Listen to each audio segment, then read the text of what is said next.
freedom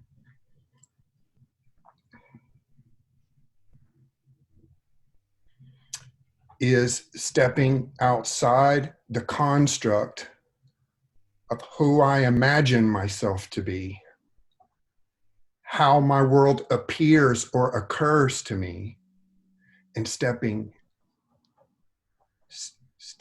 back or prior, Chris, to my idea of myself, into a broader, more expanded awareness of who I am, and allowing my mentality or mentation to arise from there.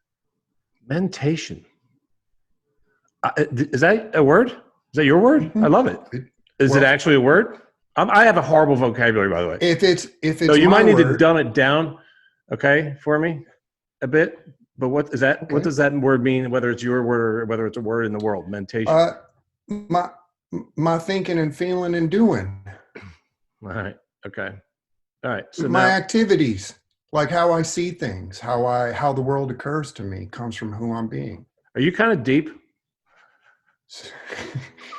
Most of us never learned how to train our brains, which is why most of us needlessly settle, struggle, and worse, suffer. My name is Chris Doris, and I want to make brain training mainstream. This is my series, Tough Talks, Conversations on Mental Toughness. I'm interviewing badasses from all walks of life on what mental toughness means to them and their unique approaches to strengthening their minds. Hey everybody, welcome back to Tough Talks, Conversations on Mental Toughness, and I'm your host, Chris Doris, and today our guest is named Craig Gore. Craig used to be a very successful businessman. He had I believe a 7-figure construction business in LA. I think that's accurate. We'll clarify with him in a moment. And he bailed on that. I've only known the guy for 2 years. I know he's now a coach. He switched over into coaching. He switched over from the West Coast over to the East Coast. He's in Nashville now. And in the 2 years, we've hung out a few times. He's been here. He's been here in the captain's quarters. But we have virtual hangouts and do a little FaceTime. And we're both cigar fans, and he's a whiskey dude, and I like a little scotch. I sit out there on my patio, on my deck there.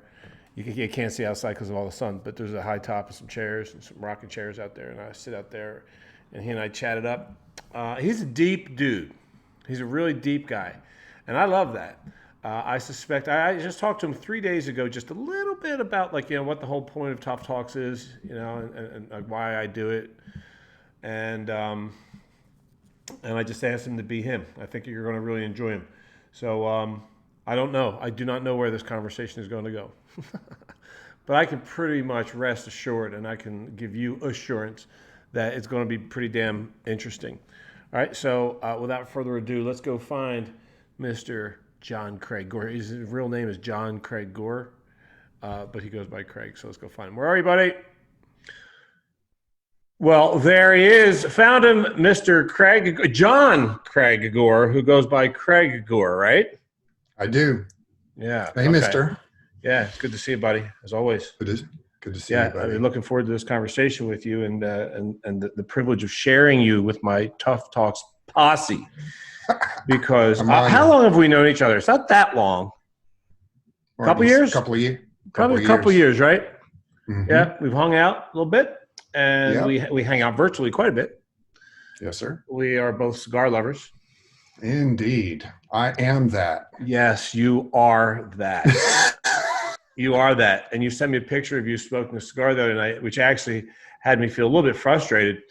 That's victim language on purpose. Because I'm fresh out. I did a poor job of planning.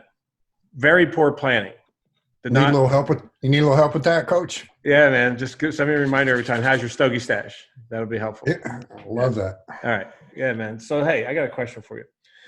Yes, Tough Talks exist, right, for the singular purpose of educating people on the couple things. One, that there are things you can do to strengthen your mind.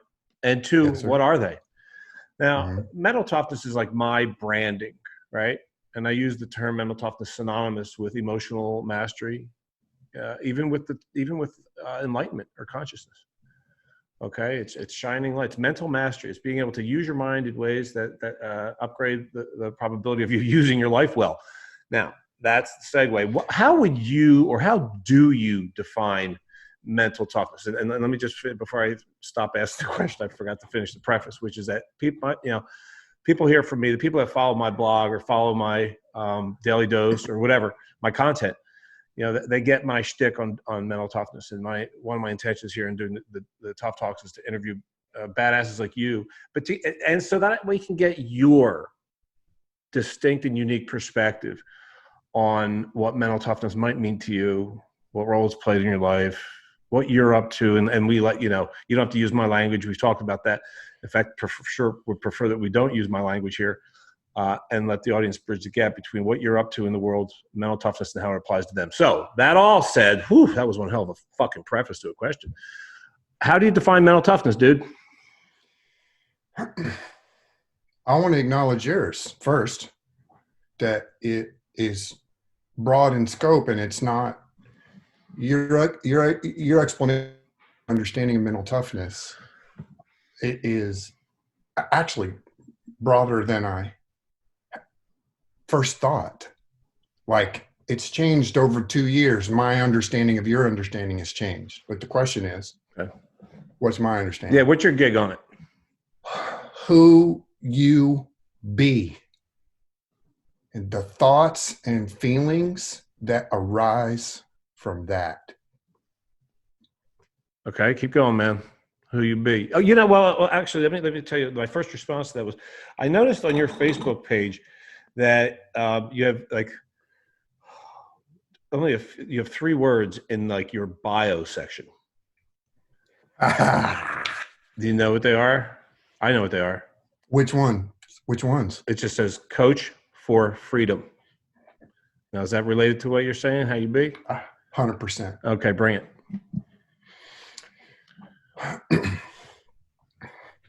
Freedom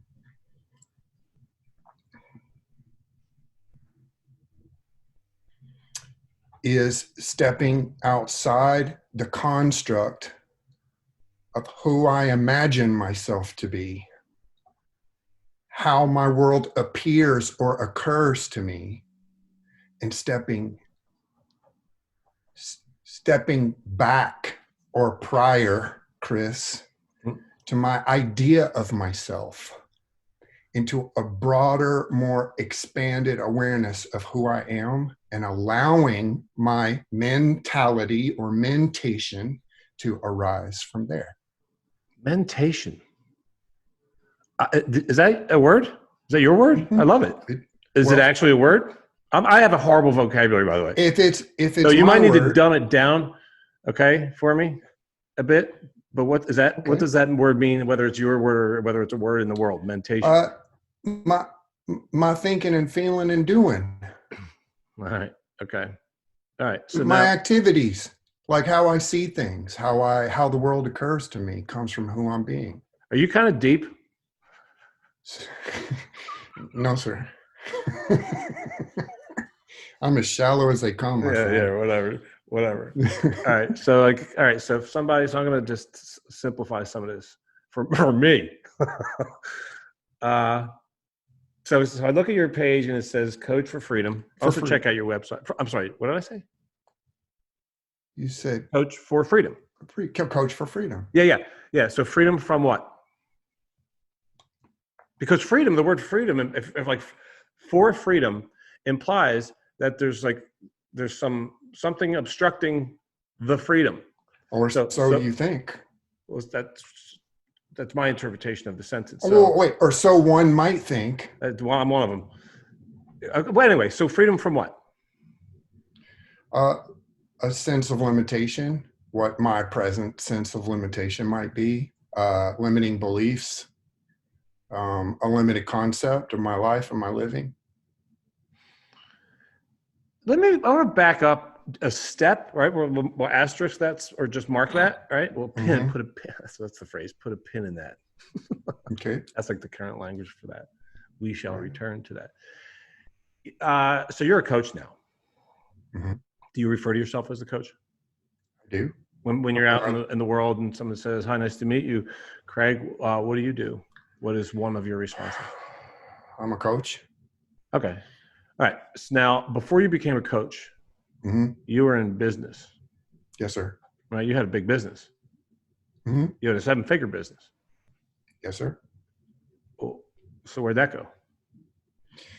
I closed it. How come? I didn't want to do it anymore. Why not? And what business was it? I was a building contractor in Los Angeles to the rich and famous.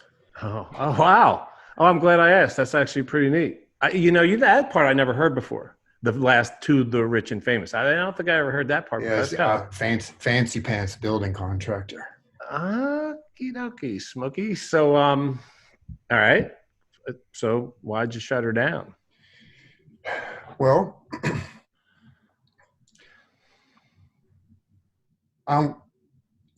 the original impetus was LA was getting a little noisy for me. Been there 25 years between LA and New York.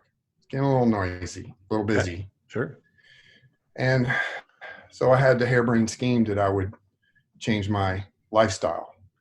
So I wrapped up the contracts that I had and moved to Nashville. You wanted to change your lifestyle from now. This is a part I think some people can relate. So I want to slow this segment down before we get back into the deep stuff. If we get back, you wanted to change your lifestyle from what to what. And the reason I think I want to the reason I do want to slow this down is because I'm pretty clear that there are people in this audience that are in the rat race, man. That are hustling in ways that they're not psyched about. They may love their income. They may even enjoy what it is that they're doing, but they don't have freedom. Understood. So, thank you for drawing that parallel. Roger that. So what is it that but I don't want to make any assumptions though. So what was it, the lifestyle that you wanted to change from to? Maybe this will help. We can have a little laugh about this. I went to Aspen on vacation from Los Angeles.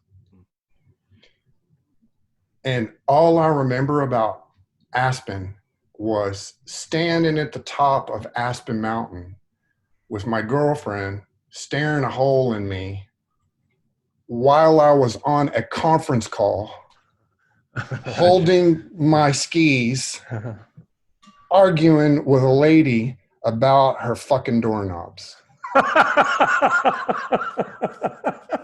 That's perfect. That's perfect. That's such a perfect painting right there. Okay, Raj, I don't think anybody's got any ambiguity of what it is you're saying. Do I sound free? I was sold out, Chris. I was sold out to my clients. Yeah. I was. What do you mean? Well, hold on. Okay, another slow down moment. Sold out to, you were selling out to them. You were sell out. Is that what you mean by that? You were sell out to the business. You were just business, like more for its own sake kind of thing. Maybe I misspeak. Maybe I misspeak a little bit, but it was more. I had trouble saying no. I had trouble weaving my working life into my living and having permission to be free to do as I pleased in my life. I always felt compelled. I was always shooting myself all the time, shooting all over myself. I should be. Do you know where that comes from, by the way? Where? The shooting? Mm-mm. I just actually did it. Do you? Tell me. Yeah, I was just writing about this the other day. It's funny that you say that. Albert Ellis was one of the most famous psychologists in recent history. And he was fucking mean, dude. He was mean. Really? Oh, you could not work with this guy unless you had like thick skin. Right. There's a paradox in that. I'm going to therapy and I'm scared of my therapist. Because he would yell. But it was all in service. So if you said a sentence like that, you're like, I shouldn't work so hard. Stop shooting on yourself. Right. That was like his deal. So I love it. So you're standing on the top. You're in Aspen. You're theoretically on holiday, a ski holiday with your girl. and you're on a phone and you're doing business. So you're not on holiday. You're not No, unplugged. You're completely plugged. And she's looking at you going, the fuck? just Right? nodding her head, just, just like This is never going to end. dizzling, just nodding her head, not even smiling anymore, just nodding her head. Like, this has gotten so old. Yeah, that was me. I was that guy. Yeah. Well, there's a lot of those guys and gals. Yeah. Yeah. Well, let's break that down for a moment. I think this is a big deal. I don't know if Absolutely. this is where I anticipate this conversation going, but I don't care. This is great. Let's break that down a skosh, shall we? Okay. Please. And just speak for you, man. Yeah. What was going on there? Like, what were the beliefs that were governing you, right? That would have you, like, theoretically go on a holiday, but then actually not be on holiday while you're there.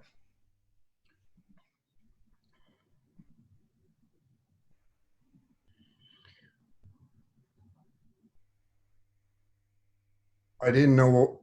I'm not sure I knew what to do with myself if I was on holiday. 1, 2. Yes means my yes to my client means I'm the best. Oh, wow. Okay, so you were the yes man. So your no muscle was weak. Well, depends on where we're looking, but when it came to taking their call or adding something in or being available on a Saturday or there to problem solve, I really didn't have much of a sense of boundary. Was that answer? So I said a lot of yeses. Now I got paid to do that, and I made sure that I got paid to do that. You got paid at the expense of what? At the expense of my personal well-being. I gave that away. Or like your freedom. Yeah. Freedom. Wasn't free. Your freedom to be well. And here's the thing, Chris, is I only worked about 7 or maybe 8 hours a day, maybe 8 hours a day. By the time, it just shows you what was going on in my head. I do 2 work days in a work day. And then I couldn't stop on Saturday and I couldn't stop on Sunday. And if I did stop, I see. It was because I would take a weekend to recover from being completely hammered from stress on Friday to come back to flatline, barely breathing, and get back at it on Monday. Yeah. Well, that's not an uncommon story, right? Why? Sure. Why? So, okay. And some people like brag about that. In fact, there's like this, in our culture today, there are greetings. There are actually ways that people greet each other, right? That the language of which, I'll give you a sample in a second, implies that like being overextended is a badge of honor. Like people greet each other like, "Hey, you keep them busy?" Yeah. Like that's a way to say it. That's a way of saying what's up. It's just an alternative. Like, "Hey, what's up? Right. How you doing?" Say, Yeah. "Hey, you keep them busy?" Keep what? Mm-hmm. You keep busy. My answer to that question is when people ask me, I either go no, or I go, I am only exactly as busy as I want to be, which typically isn't very.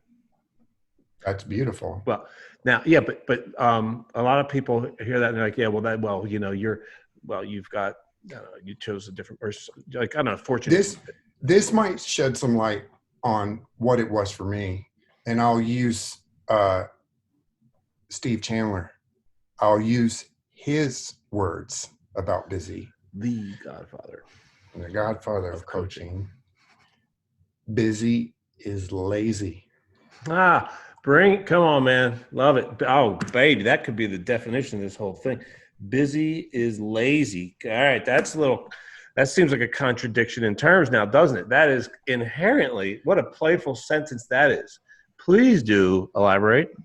Well, so we can see, right, when we talk about how I was oriented towards my business, what seems like strength through one lens might have been weakness. And I'm not running myself down. I just did not know. I did not know. So my thinking coach, was lazy. It was unorganized, and it lacked the appropriate amount of force. Now that comes from something much deeper, Okay. but that's what happened in my business. Is it just like grew fractals and started to eat me, Cool image. That's a nice image. So the thinking, so busy is lazy, meaning I'm busy because my thinking is lazy. All right. So so the opposite of lazy in this context, what might that be? Disciplined, intelligent, effective, efficient. I had all of those things to a certain degree. I might, but what I didn't have, I did have efficient thinking because I couldn't have done my job at the level that I did it. Where I wasn't organized was I was always compulsively thinking about my business. I was someplace else. That doesn't sound lazy. That sounds like obsessive, dude. That to me Like is when I think of lazy, laziness. it's like you're just laying on the couch eating chips and watching shit. Fair enough. But wouldn't that be a poorly balanced state of mind? So that's okay. 100% right. Okay, good. So poorly balanced. So okay. So then well balanced. We'll use that for the moment. Well balanced state of mind as the opposite of lazy thinking. So had you at that time had well balanced thinking, then what thinking would have been different? What thinking would have you had that you didn't? Oh, God. That's a huge question, and that's what I coach people on. I mean, it's like, who am I being? Who am I when I wake up? Do I rush into my thinking? Is my mental ground prepared, coach? Am I at ease within myself? Is my frame of, am I in emotional mastery? Does my thinking arise from my emotional mastery? Am I showing the appropriate value to my way of doing things, to my integrity? Am I in integrity? Am I saying yes based on impulse or because there's some value to saying yes? So you weren't asking any of those amazing questions to yourself. I was, to a degree I was, but not enough to keep me out of hot water. I didn't even have any trouble. I had so much business on the table that I couldn't even say yes to. So what was the impetus? So what was the thing? Like, what was the straw that broke the camel's back that had you go, this is not my truth, man? It just man. hurt. It hurt, dude. It just hurt. It hurt to do business at that level. Was there a thing though? Because like, obviously you had enough reward that, you had a shitload of money. Yeah. Right. It's like a cool looking thing too. You're building amazing, right, edifices for famous people. It's kind of a cool thing to get to say and do and meet people like that. Hanging out with rock stars and movie stars and all of that kind of stuff. So was there like a thing that happened that had you go, that's enough, done? Well, when I moved to Nashville. Yeah, but why did you move to Nashville? I don't know. I gave you my best reason. Yeah, I had a strong intuition one morning, and I spoke to my lady about it. And she said, you took the words right out of my mouth. Maybe I was running. I don't know. Maybe I was running from something. But when I got over here, I fully intended to pick everything back up again. I went to Shanghai on business, did all this stuff. Couldn't say yes. Oh, hold on a second. Wait a minute. There's a piece that I didn't understand. Okay. Yeah. I was making an assumption in there, so forgive me. Here's the assumption I was making, dude, is that you made the decision to change your pace when you left LA, and going to Nashville was the move to go slow down. But that you're saying that's not the deal. You just changed the scenery because there's too much noise in LA, and you still anticipated doing the same business and kind of working the same way, same schedule. 100%. Well, maybe not the same schedule because the pace of life in Nashville is a little bit different than LA, but same money and stuff, all that kind of stuff. Went to Shanghai from here. Okay. I had a client in LA. I talked to some guys about building them a hotel here. I had a whole bunch of business that could not say yes, could not get myself to say yes. Well, that's weird. I mean, in a cool way, right? Freak me out. What is that? What's that? When you I look have no, back, oh, don't I even give me. Don't you well, dare I know do that. now. I know now. Oh, I okay, know good. now what it is, but Well, I that's didn't what know I'm asking you then. now. Tell us now what it is.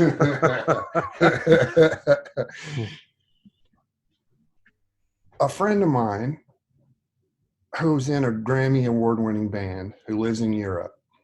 They're an American band. He's on tour. He's coming through Nashville on a leg of the tour. He comes and stays with me overnight. We have a whiskey. We're sitting on my couch and we're talking. And he goes, I don't know what we're going to do. And I'm like, we're Hold making a on. million a month. You froze up you froze up there. So Sorry. he said, I don't know what we're going to do. And then what? And I said, what do you mean you don't know what you're going to do? You guys are making $1 million a month. Yeah. And these guys are just really fantastic musicians, quality human beings, really struggling with a particular problem, which I won't go into any deeper than that. Roger that. But we had a little talk. A week later, I had the whole band sitting on a little love seat in my living room. And it was the most satisfying, fulfilling, mind-blowing experience, bar none. Now I've got a bunch of stories, but this, like, on par with the great mountaintop experiences of my life. And what happened? Well, they're still together. Everybody's happy. The next week, I coached them through something. The next week, one of the members brings his wife to me. Then they bring me the kid. Then I get another one from the band. Then I get another one from the band. Then they refer, and people are starting to come in. And I'm like, what do you call this? Apparently you call it. What is this? Apparently you call it. Apparently you call it coaching. I know who the band is. It's the Beatles, because and you are Maharishi Mahesh Yogi. I'm out and you, bro. I'll take it. Yeah, I'll take it. That's you. So I said to Paul, just hold on that. Yeah, right. It's just, in fact, in case people don't get that, that's actually it's not a total joke, because that's true. Like the Beatles did hire a guru, and the guy's name was Maharishi Mahesh Yogi. I didn't know that. And because of him, the Western world has embraced transcendental meditation, because they made it hip. Anyway, that's that reference, in case that's completely out of left field for any listeners of yours. So, so you're hooking these guys up, and all right, so what do you call that? Well, I mean, I found out you called it coaching. Is that your question? Yeah. Well, I don't know. Yes, that's the question. Is that what you ended up calling it? Yeah, I called it coaching, and it's coaching for me is not. I mean, it's not limited to rah go team. It's teaching, and it's about presence and facilitation, and there's a lot of stuff in there about loving. I mean, it's mostly about that. But when I found out that you could do that, and then in my case, somebody would pay me to do that, and I was just, I was transformed, and like overnight, I was like, I'm never doing anything else again, which I subsequently went out and invested in another business. I am never doing another thing after I invest in this business. Right. So I invested in the business. I completely burned that one out. Couldn't do that. And I was like, I don't know why I tried to do anything but coach. It turns out, Chris, I've kind of been doing it my whole life. Okay. But so I found it. Freedom. But freedom isn't just necessarily in what you're doing. It's how you do, or who you be. Who am I when I do this? I'm at the fullness of who I am. And you are a particularly adept teacher of this.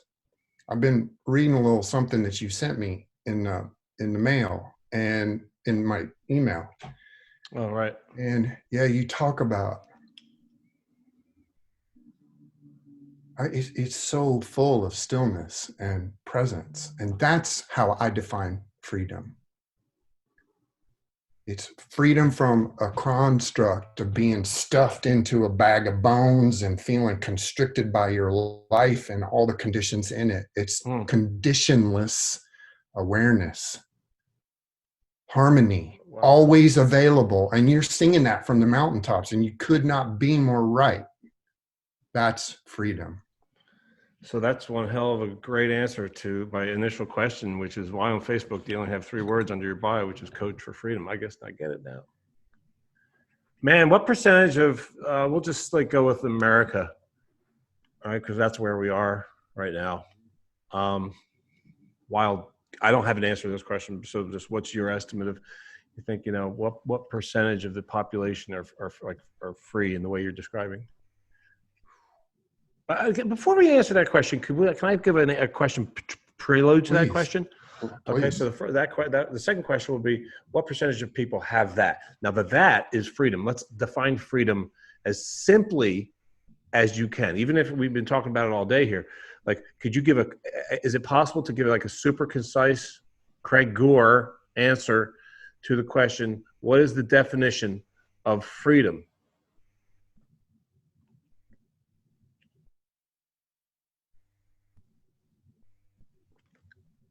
Infinite possibility of the present moment. Yeah, some mic drop moments here, Holmes. Infinite. Say that again, please. The infinite possibility of the present moment. I don't know where that came from, but that's what it is. Oh, really? That's not like a thing you've ever said before? Really? Really? Roger that. Here we are, creating Tough Talks. That's exactly right. Infinite possibility of the present moment. What would you say it is, Coach? Do you mind? Well, in this context, I do. In this, you know what? So in this context, okay, we're not talking about like freedom from slavery, unless it's a metaphor for slavery of the mind. The prison of the mind. So I guess that is a metaphor. Is like freedom, free from jail, the prison of your mind. So the definition I have in this context is having your life on your terms. Beautiful. Yeah. Very well put. That's the same exact definition of success to me. So I'm using freedom and success absolutely synonymously in this conversation. Free to have your life be as you want it to be. Free to be. Is there a song on that? Is there like a 70s song on that? There might be. Yeah. Maybe that's like a pure Prairie League song or something. Yeah. We'll look that up later. We'll put it in the show notes. Can I be free, Coach, when the conditions of my life are not the preferred conditions? Wow. Yes, but I think it's hard as shit. But it's beyond. So I just thought of, the reason I say yes is because, interestingly, I just thought of a story. So 10 years ago, like almost to the day, I was in South Africa, and it was on a leadership trip, a trip with a bunch of people wanting to go examine like what is post-apartheid South Africa like, right? And one of the things that we got to do was we visited the prison that Nelson Mandela was in for 18 of the 26 years that he was in prison. It's called Robben Island. It's like the Alcatraz of South Africa. It's an island off the coast of and I'm not going to get into a whole bunch of details of that story because that's not the relevant context here. But what is that when I was answering your question, is it possible to be free when the conditions of your life aren't the way you want them to be or something like that? And he certainly was. He was literally in jail because he's not free. But while he was in prison, he was doing so much. He was running the African National Congress. He was the president of it. And not only was he that, he was also, that was like the only anti-apartheid faction that was non-violent, that was non-retaliatory. simultaneously, while he was in prison, he begged and begged and begged to be able to use a tiny little plot of soil out in the courtyard where they would have the prisoners go to get sunlight for an hour a day. And there was just like a dirt patch, and he just forever had to like beg to use it to grow vegetables. They finally let him do it, the guards. And when he did, he ended up growing vegetables, and he gave them to the guards and said, "Take these vegetables home. I want you to have a great salad and dinner with your family." That's the only reason he ever did it. So while he was in prison, he was free to serve. He was free to forgive. So I'm sticking with my answer. Yeah, but it can't be easy. I wonder. So when you tell me that story, I think this is a man who was so completely at home within himself that he didn't need anything from the conditions of his life to feel the harmony that abides within us all. In other words, he was locked in a prison cell and completely in harmony inside his own being. You have that, Chris. You radiate that. It's like it's needless. It has no needs whatsoever. That to me is freedom. Are you free? Yes. Baby. Ask me that tomorrow. Why? What could be different tomorrow? I might have an opinion about it that's different, but that doesn't mean I'm not free. Well, what would need to check? Okay, so if we're saying you're free, and did we get freedom? Freedom is a choice. Did we get the definition of? Okay. I said something a little fancy. You know, it's like the infinite possibility in the present moment. Infinite. I wrote it down, circled it. So there he is. There he is in prison, right? But what is he choosing? Freedom. He has the freedom to be ignited within himself, to choose his state, to have the harmonious state of being. That's the floor of who he is all the time. So tomorrow, will I be free? Yeah, but it's a muscle. We have to learn to see when we stuff ourselves back into the matrix again. There's some learning and some practicing and some mastering to be cultivated in us, to find our freedom. And really, it's more an undoing than it is a doing. Undoing of what? Our imaginations, our preconceptions about who we are. I need to be comfortable in order to be harmonious. False. Oh, I love that. I need to be out of pain to be harmonious. False. Wow. I need to be rich or satisfied. False. I need to be married. False. I need to be single. False. I need a girlfriend. False. It's a choice. And it's what you are at the root of who you are. But we have to find the access to that.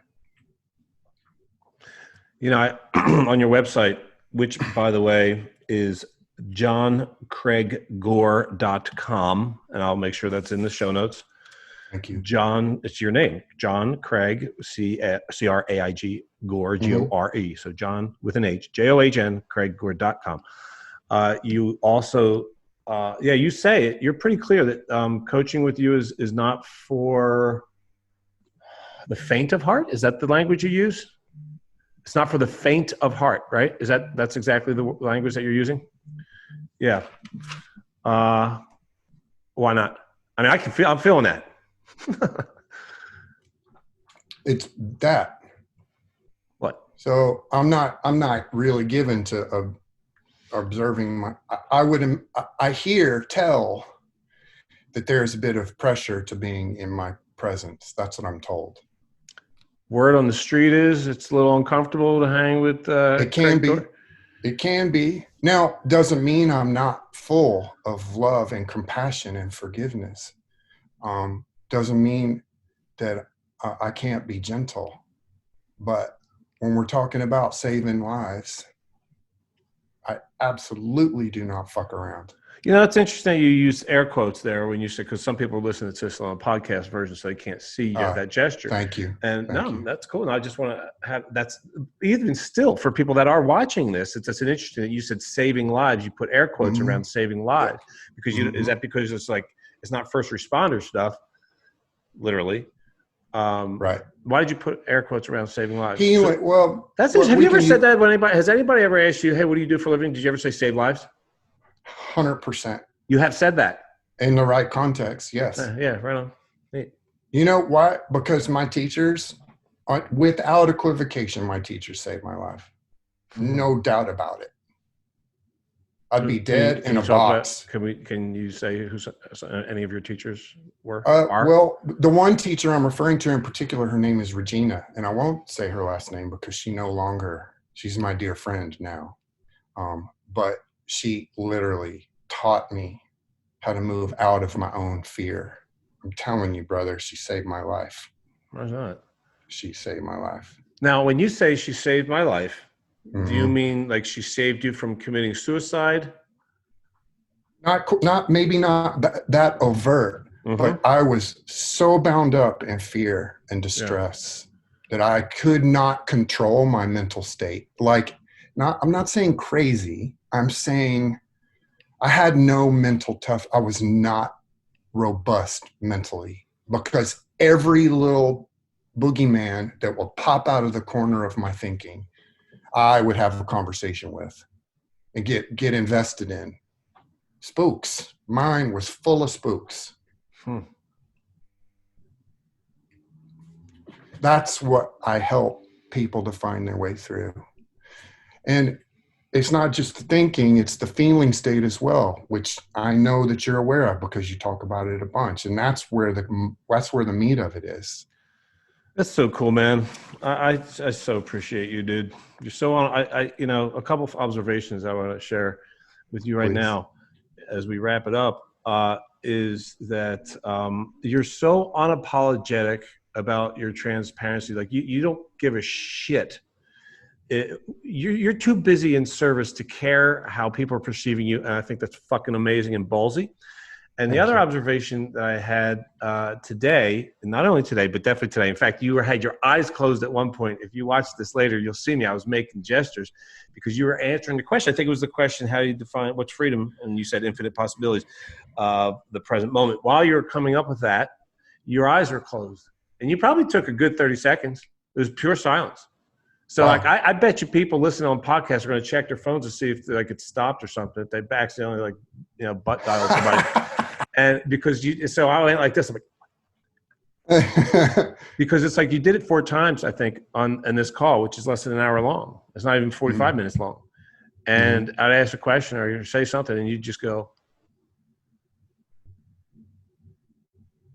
And I got to tell you, that's powerful, dude, because that's mindfulness. 100%. I have to listen, right? I have to listen. Listen. Yeah. Well, that's an interesting way of putting that. Right? Because you're listening to what? My own understanding, my own wisdom. So, being in the question, right, means I don't want to be so quick to answer. And you kind of caught me doing that at first, at the beginning of this call. I gave you what I still think is an authentic answer, but you wanted to create a little space, carve open, explore into what I was saying. So you slowed the conversation down. It was beautifully led. And that you're inviting inquiry. And when you ask me a powerful question, I need to inquire so that I give you the answer that's appropriate for now instead of sounding like I'm a script. Dude, that's a really great takeaway right there for people. That's a real practical lesson. It really is like here's one thing. So what are you going to do differently after having listened to Craig Gore's Tough Talks interview? Well, one thing is I'm going to create pause when people ask me questions. I'm going to slow down my responses and get more present with that and listen to myself before I, just fill in the noise, fill in the space, the empty space with noise. That's awesome, man. This is, thank you so much, brother, for making time for this. Thank you for having Bringing me, your heart. I Chris. mean, for bringing your passion and your insight and your presence to the audience, man, to the Tough Talks tribe. Really appreciate you, brother. Yeah, me too. Okay, so I mentioned that your website, if people want to get in touch with you, Mm-hmm. johncraiggore.com. And Right. are you active on social media?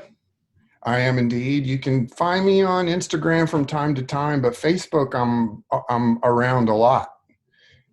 So I saw yeah. the picture of the 4 whole fried red snappers the other day. Oh, dude, so good. My mouth is still watering from looking at that damn picture. Man, I'll cook that for you anytime. And you know what? I I bought the note fish that fresh. was. Oh yeah. Yeah. And all that stuff's out of my garden, brother. Oh yeah, I see pictures of your garden. You guys go check out his Facebook page. It's very beautiful. It's like really serene. It's just like this walk through like nature. It's really pretty great. Thank you, brother. Appreciate you, man. Thank you. Appreciate you. I appreciate being here. Thanks. Take care, buddy. All right. Bye. Isn't he great? I told him. I said in advance in the conversation we had 3 days ago, which wasn't super thorough in preparation for this because I like it to be really fresh. I just made it damn clear, because I always do. This is not a commercial for CD, because people that follow his work, my work. I go by CD, by the way. If those of you don't know that, that's my nickname. That's what most people call me, CD.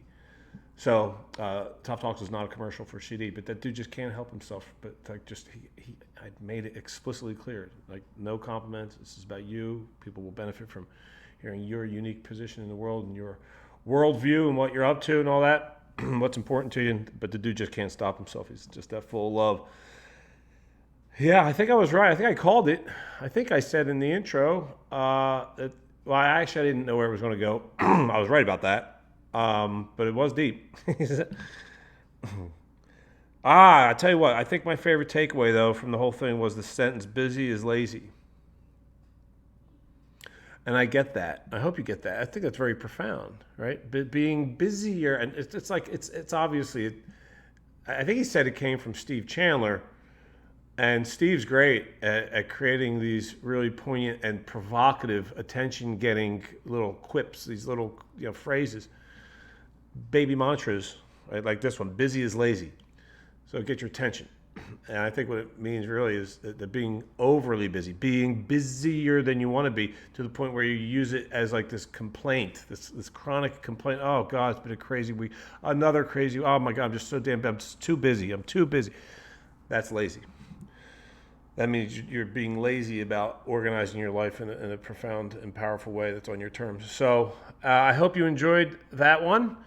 And I want to, for those of you who don't know, if you're not getting notifications in your email of these Tough Talks episodes, then please go to christopherdoris.com/lists, LISTS, and put your name and email in and get on both this list, so that you don't have to find this somehow on social media or on YouTube, that you'll get notified every time, which is every 2 weeks, that we have a new Tough Talks guest and interview. And you also can get on to the other list that I have, which is the Daily Dose, right? This is a copy of the book of the Daily Dose, but what this book came from was these emails that I send out at 6 a.m. every morning, wherever you are in the world. And it's like 30 seconds or less. Look, some of them are so short. There is no slot for retirement when you're living an all-in life. Sometimes when someone is telling you a story you've already heard, or when they're teaching you a lesson you've already had before, there's great value in replacing the thought, I've already heard this, with what else can I learn from this? Or how good am I at applying this? Little nuggets of mental toughness gold come straight to your mailbox every morning, 6 a.m. This is the book of the first year of them. We're approaching year 3 of that now.